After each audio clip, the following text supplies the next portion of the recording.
खबरों में एक बार फिर आपको खुशामदीद। खबरों के सिलसिले को आगे बढ़ाएंगे और अहम खबर शामिल करते हैं यहाँ पर हकीकी आज़ादी मार्च के हवाले से हकीकी आज़ादी मार्च का शेड्यूल तब्दील कर दिया गया है। आज़ादी मार्च कल की बजाय परसों से शुरू होगा। आपको खबर दे रहे हैं आज़ादी मार्च के हवाले से, जो कि कल नहीं बल्कि परसों शुरू होगा। उसामा दुरानी हमारे साथ मौजूद हैं, उनसे मजीद हम जानेंगे। जी उसामा।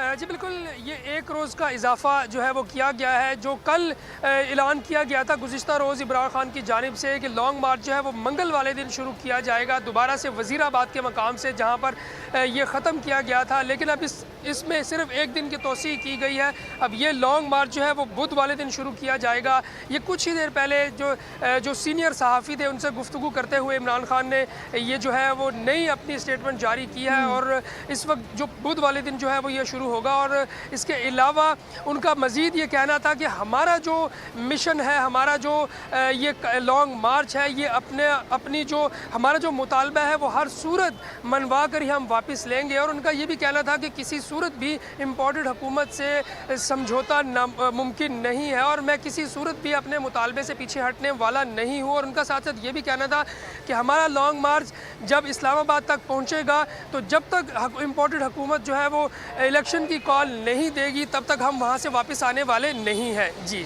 ठीक है, बहुत शुक्रिया उसामा, आप हमें अपडेट कर रहे थे। अब लॉन्ग मार्च दोबारा, लेकिन कल नहीं परसों से इसका आगाज किया जाएगा।